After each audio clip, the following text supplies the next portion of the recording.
Okay, so we're going to be doing a screen repair on this Compaq Presario 2100. Now, why does it even need a screen repair? Well, here's what happens when you turn it on. If you can see, the blue lights gets power, but there's nothing on the screen. Now, when I do that and I turn a computer on, I try to see if there's what's wrong with the screen. I look closely at the screen, and you probably can't see it on this little crappy webcam. The HD video might pick it up. But what you're basically looking at here is, come on now, there is a faint Windows image. You cannot, I don't think you can see it on that webcam. The screen's actually working. I can see Windows written right there. And I don't know if the HD camera's picking it up a little bit. Tiny bit. You can see the Windows logo. Yeah, you can see the Windows logo very faintly. Okay, so there's a faint image on the screen. Well, that tells us a lot. That means that the screen isn't bad itself. It's not, the screen's not cracked. It's still able to produce an image.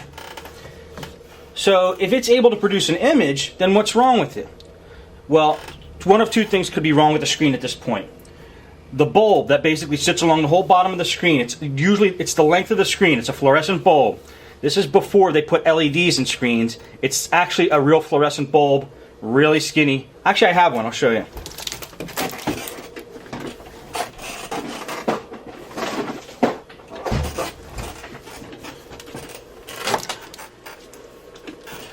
I used to buy them on eBay. They come in a long tube like this. This is not the bulb. The bulb's on the inside. They come in this long tube. They are super delicate.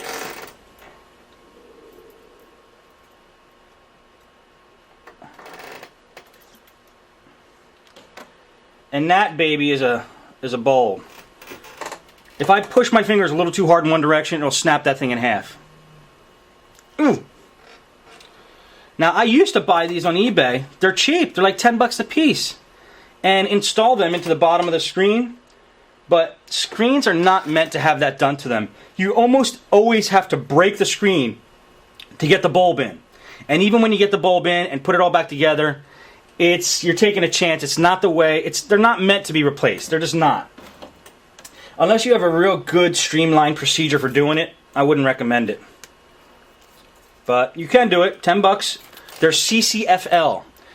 Carbon something something fluorescent. I don't know what it stands for. But if you do a search for CCFL on eBay, you'll see where you can buy the bulbs. And you can buy them in different sizes.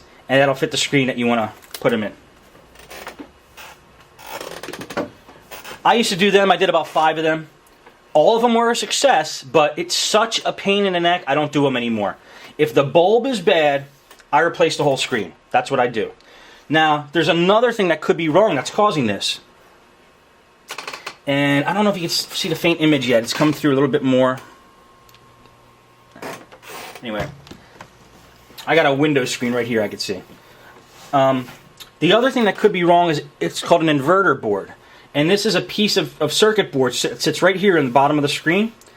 And basically all that does is it provides power to the bulb so the bulb can light up.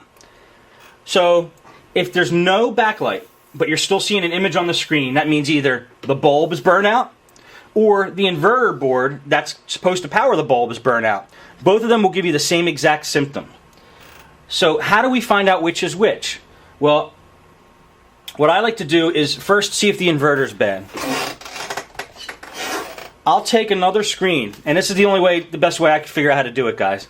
I'll take another screen that I have that I know is a bad screen, but I know has a good bulb. Like this screen, I don't know if that has a good bulb. I usually write them on the back of these things. Okay, I write here.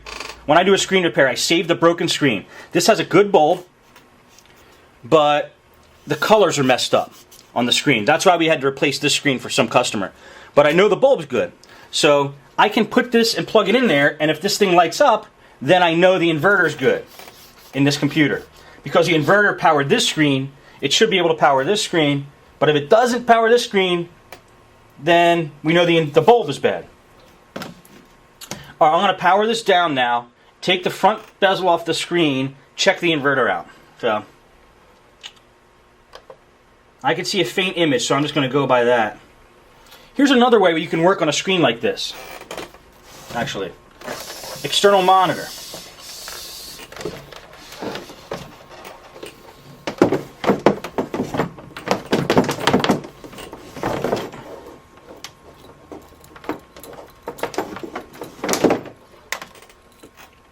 I should be able to plug an external monitor into this screen and see a picture, because it's not the graphics on the inside that's bad, it's the screen that's bad.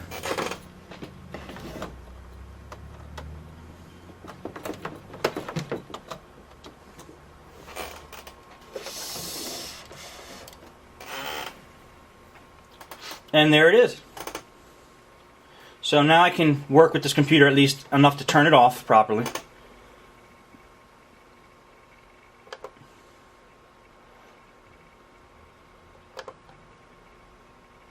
Shut it down.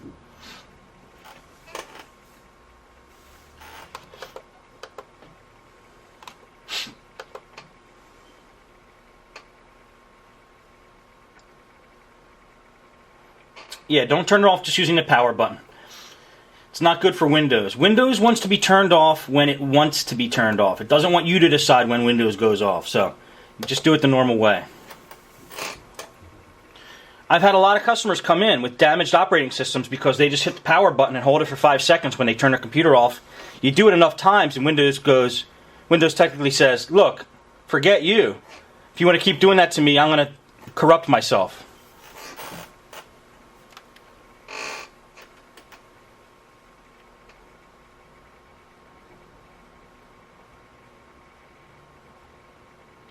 Colon cleansers. I'm just sorry guys if you don't know what I'm talking about. That's what Acid said in the chat room here.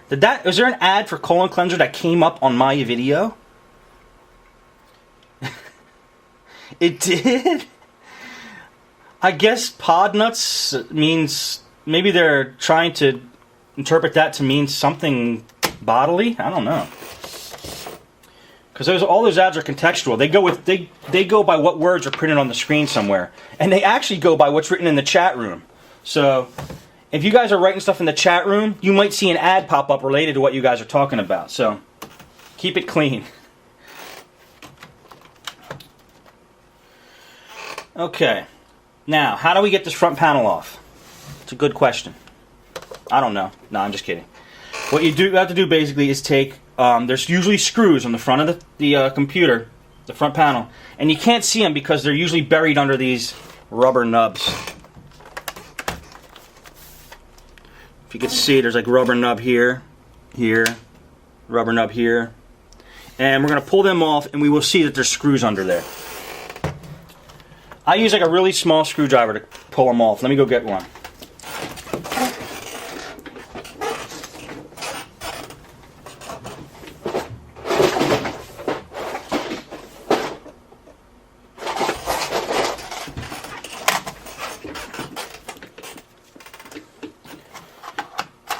This is a really cheap, I think it costs $1 at Micro Center.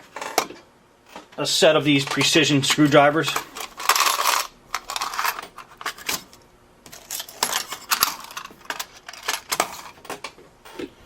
And what I do is just, some of them you can take off with your finger.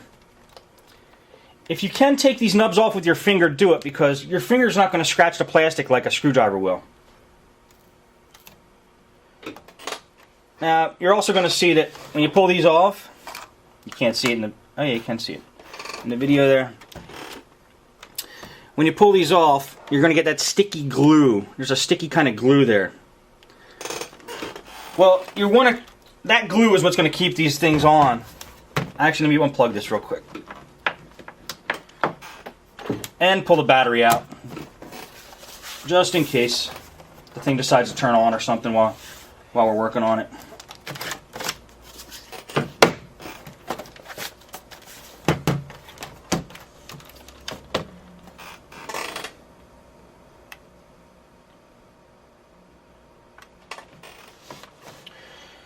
Okay, so these nubs are kind of sticky and there's glue holding it in place. And a lot of times when you pull these off, right, the glue halfway comes off, or all the way comes off, or half of it's on here and half's on there. So I like to keep these in the correct order, because this one was on the top right, and I know that half the glue came off on this one, so I want to put it back in the same spot just so everything sticks the way it should be when we took it off. If you start mixing them around, then one might have more glue on it than another one, and it might not stick as good. Okay, that's number 2.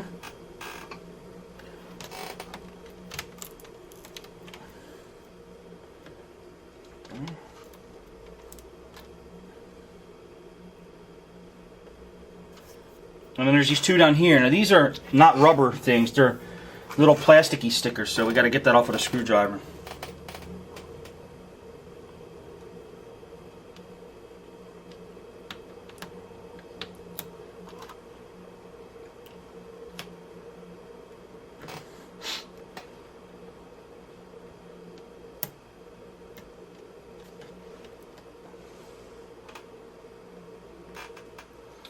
Okay.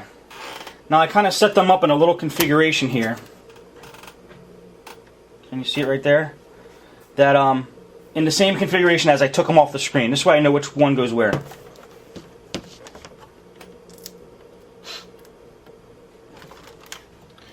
Okay, now let's unscrew this and get to the inverter board.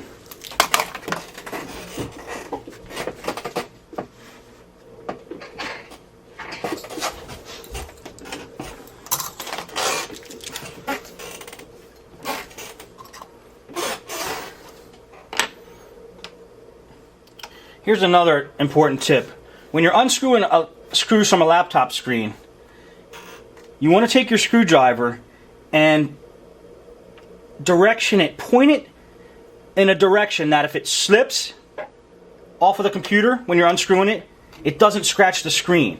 Like if I was unscrewing up at an angle like this on this screw, and I lost my grip, it would go scratch the screen.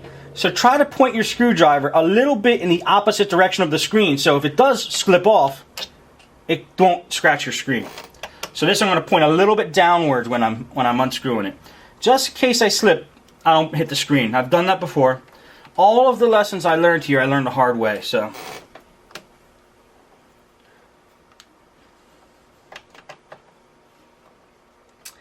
same thing with these screws, guys. I like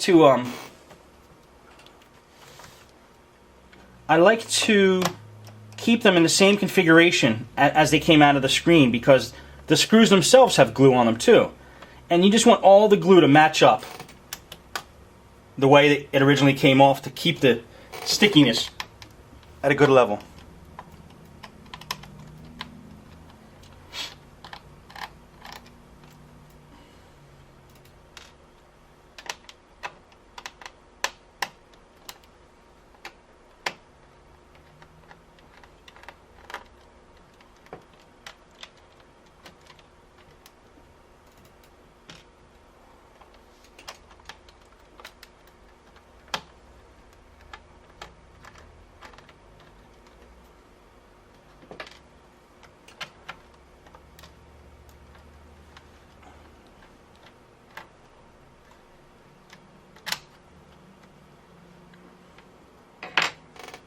Okay, now I basically just have to pry this front panel off. What I like to do is try to find a good spot that's going to come off easy with my fingernail. There we go. So I got a little traction there, so I kind of go with that. Start pulling it off around the edge. And once you get enough of it off, the rest kind of starts to just fall off on its own. Fingernails are a great thing for this. If you can help it, try not to use a screwdriver for this part or something metal, because it'll probably scratch the plastic.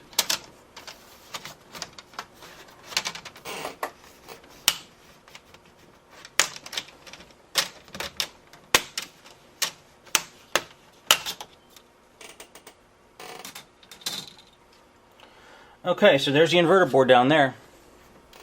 Now, we don't even have to take this screen out right at this point. The inverter plugs into the screen right here. Just showing it to the camera real quick. right here. That's where the screen plugs into the inverter. So we just basically going to unattach that and plug the new screen into there and test to see if the inverter is good.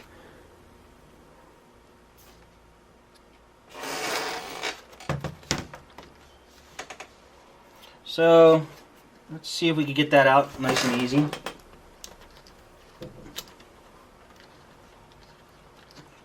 Just going to pull out some slack of wire here. So this is where the screen gets attached through these wires to the inverter. I'm just going to pull this out. Okay, now the inverter is unattached to the screen. Let me show the HD video, the same thing. The HD video camera is right above this camera, so I have to show it in two places. And then after this is over, I'll tell you why the other HD video is not posted yet. I've been trying, guys, really trying to get that posted. Alright, well, I'm going to now take this screen, this broken one, that I know has a good bulb, because when I took it out, I labeled it good bulb. I labeled it good bulb. And I'm going to plug it into the inverter and turn the computer on. Now, here's the thing. Here's one more thing before I do this. Notice these screens are not the same size. This one's a long wide screen. This one's a 15-inch normal size screen, or it used to be normal anyway. These inverters are designed for different powers of bulbs here.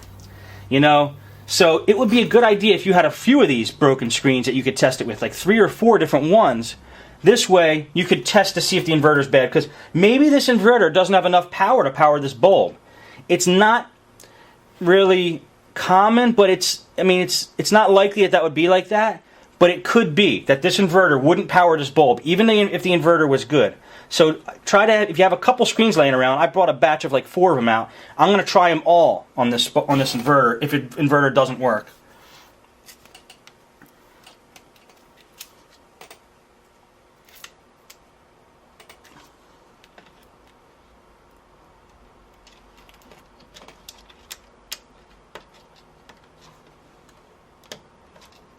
Okay, that's plugged in now. So I'm going to turn the computer on. Oh, the battery's out.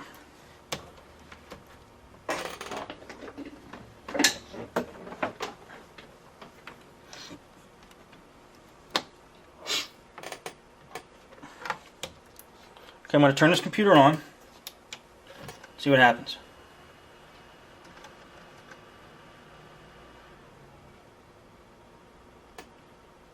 Okay. It did not light up the screen.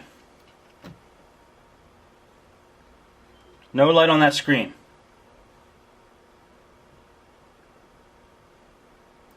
So, I'm going to say that inverter might still be bad. Let me test it with a couple other screens before I make my final decision here.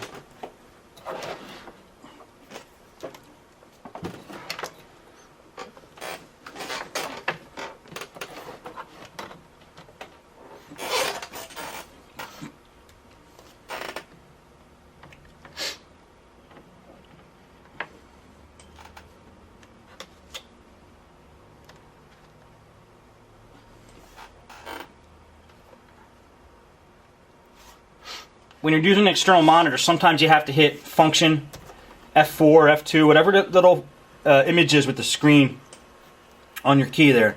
That will turn on and off the external monitor.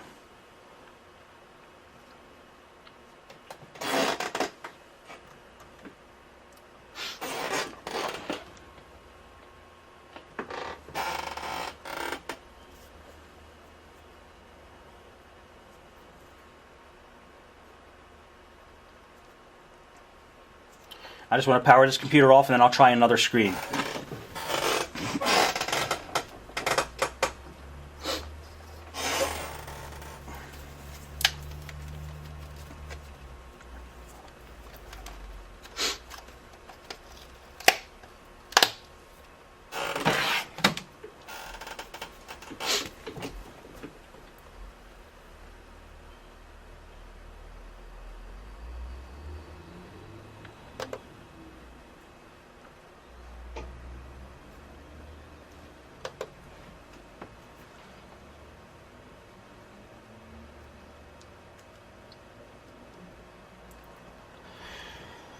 Okay, this is another screen I have. I wrote actually on the front here. It says, this is from an Acer 3680. Has a good bulb, but the screen itself is broken. So let me see if I can get this will power up. Alright, this computer's taking too long. Don't do this at home. Pretend you're not watching. Okay. Well, let me take this screen off now. Unplug it from the inverter. And try this other screen, which is more of the size of the original screen. This is a 14-inch. This is a 15-inch 4x3 screen. This is a 14-inch widescreen. So it might be, the bulb might be more of the same size on this screen. Plug it in to the inverter. Okay. Turn the computer on, and let's see if we get any kind of picture here. Any kind of bulb action. Nope. No bulb action here.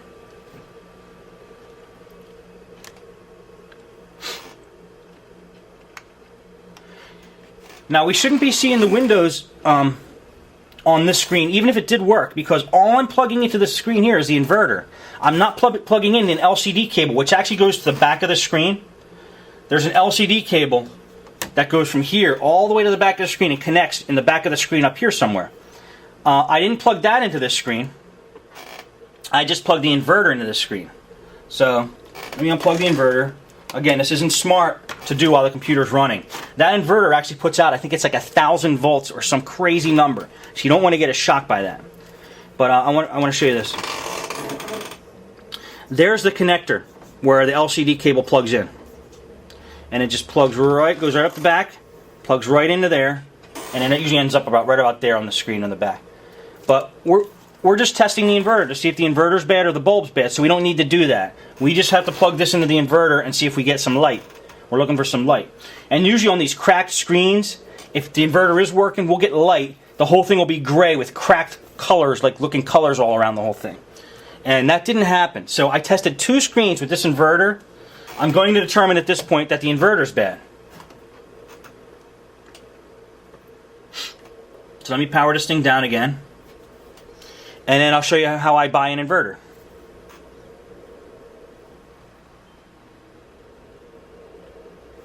Again, don't do this at home. Close your eyes. There, computer's off, magically. Okay, I'm going to unplug the power adapter. And we're going to pull the inverter out and get a model number off of it. Sometimes these inverters are hard to get out unless you take the whole screen out, but let's see what we could do here.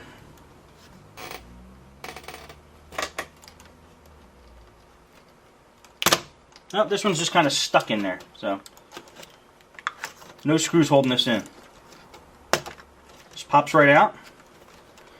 That's unlikely, guys. Most of the time there's screws holding these inverters in. And then just one little connector at the end here we got to unplug. Wires are delicate on the end here. You don't want to make sure you don't yank it. They're really small little wires. Let me see if I get my fingers in there.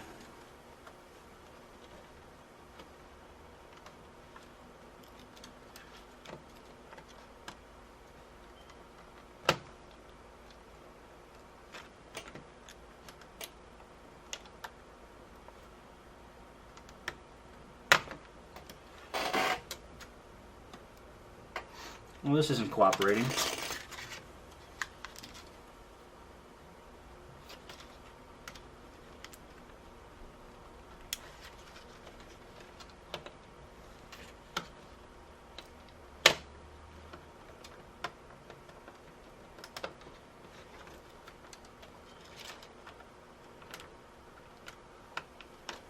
All right, let me see if I get a pair of needle nose to fix that.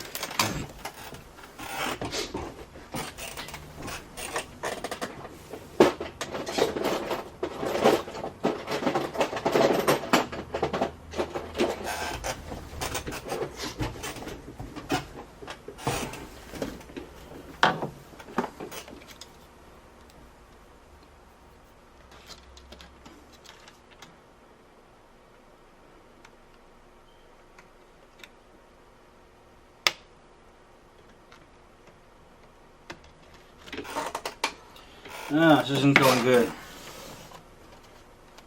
Come on out.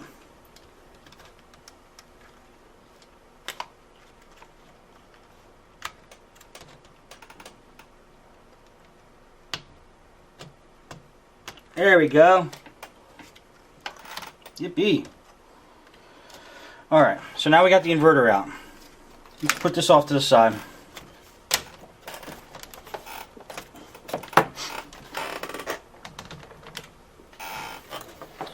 Now, how can we do this? I want to be able to show my desktop. Well, here's what I'll tell you what I do. This inverter is going to have a number on the back. Go on eBay and do a search for this number. On this one, it's AS023165-3AC-B3B. Do a search for that in Google or in eBay. Let me just show the HD camera. Do a search for that number in eBay. It may or may not come up. If it doesn't come up, then use the model number of the computer. Do a search for Presario 2100 inverter. Oh, sorry guys, sorry. Let me repeat that. You want to do a search for the model number on the inverter here, which is, in this one it's A2031658-3-B3B. Just do an eBay search for that. See if this inverter comes up. You might be able to get it for like 20 bucks or something. And let me just show the HD camera again.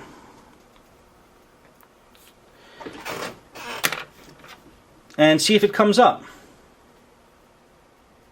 And like I was saying, if it doesn't come up, if you do a search for that serial number or this model number for this inverter and it doesn't come up in eBay, then you got to resort to just searching by model number. This is a Presario 2100. So you do an eBay search for Presario 2100 inverter, which I'm going to do right now.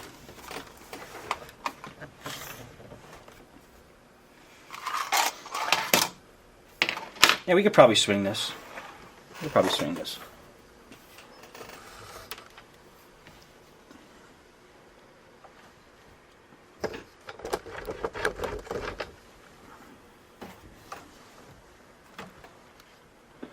Okay, so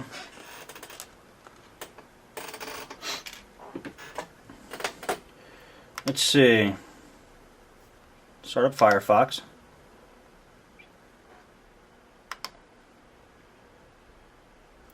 Go to eBay. And let me just type in this model number here. So we got an A2, oops, I'm sorry, AS203. My bad. It's an AS0231 65 3A3 B3B. It's unlikely that this would come up, but let's try it. Ah, two of them. See, the reason you want to search by model number of the inverter is this inverter might be being used in a couple different boards or a couple different computers. So if you do a search by inverter, you might get better results than if you search by the model number of computer, because this might be used in a 2100 Presario, and as eBay is saying here, it's also used in an NX9010 computer, which is also Compaq, or that might be an HP, same thing. $13.25 free shipping. It's a buy it now or best offer. Okay, let's see if it's in the US. I like to buy from people in the US. Item location, Kentucky. Alright, that's a bonus. Feedback, 98.8. That's not bad at all. And they're a power seller, and they have over 1,100 feedback ratings. So you know you're safe, because only 1.2 times out of 100 has somebody left this guy negative feedback. So your chances of having a good, successful transaction are very high. He's a power seller, which says a lot, and he's got all these feedbacks. It's a low price, it's free shipping, it's in Kentucky. I'm going to buy this right now, actually. I like buy it nows in eBay. This one's a buy it now, but it's not even in this country. It's for like 30 bucks. This one's 16 bucks. And this is a used one. The other one was brand new. This is in Shanghai, China. Definitely going to buy the other one.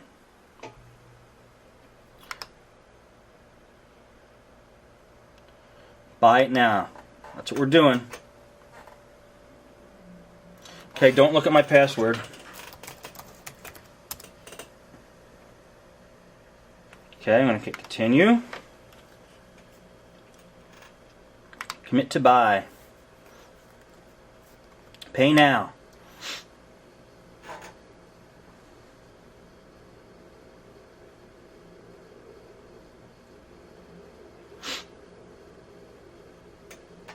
Come on, pay now. Okay, $13.25. Can't beat that deal. It's a good deal.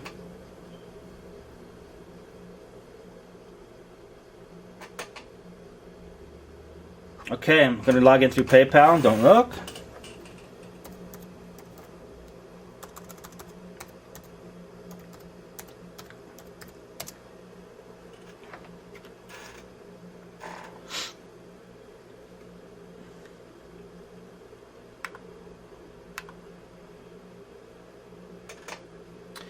And confirm payment.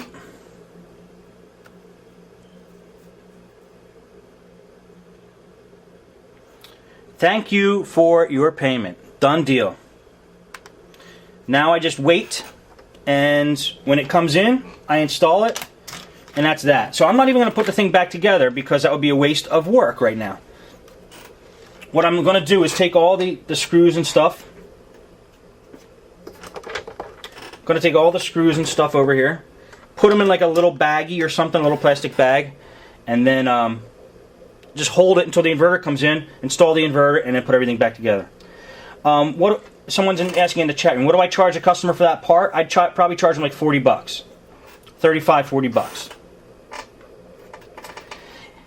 Any questions in the chat room there? We'll go till 3 o'clock. I got one other thing I could show you.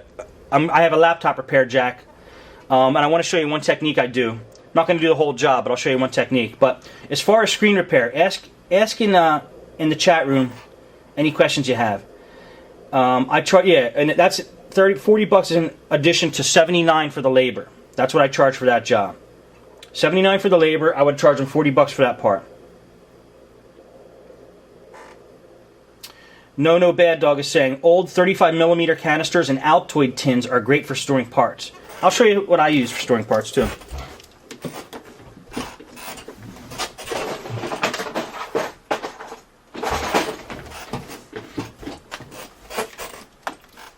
You know, go to your local dollar store and you can buy like little, like Tupperware-y things.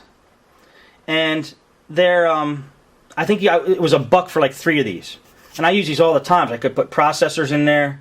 They're really good. I'm actually going to put all the stuff in it right now. But ask me any more questions if you have any more questions there in the chat while I'm doing this.